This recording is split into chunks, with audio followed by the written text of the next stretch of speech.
Good morning and happy Saturday to everyone. Ross Davies with you as off we go into summer solstice.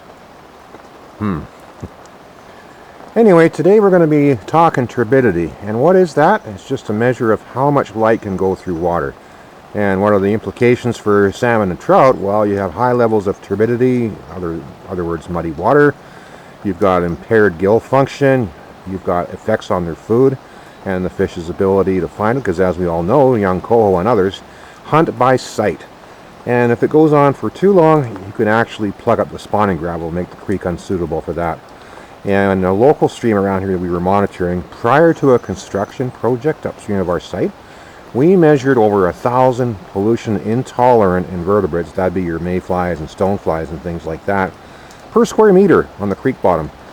Following the construction 6 months later, we went back to the same place and we found 40 aquatic worms, which could pretty much live in a porta potty. So there's a number of different ways to do it, and we're going to have a look at those right now. So you can get a turbidity meter, which is about $1,000. It measures neophilic turbidity units. It's just shining light through the water and calibrating it that way. Here's something called an Imhoff cone, and there you see it. And all this stuff is from Dynamic Aqua Supply out in Surrey. They're a really good place to go.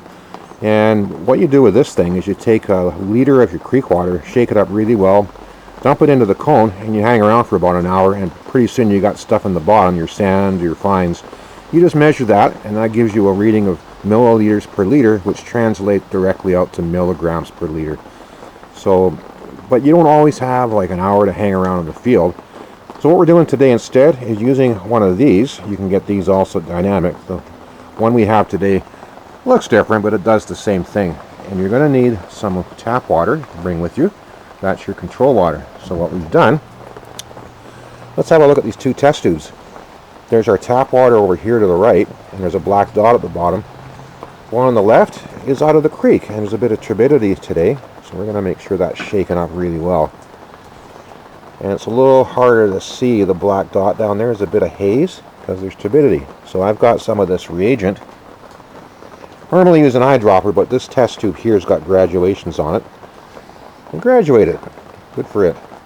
And we're just going to put in 1/2 mil at a time and we keep going until those dots look the same. And you see that? Now they're pretty close.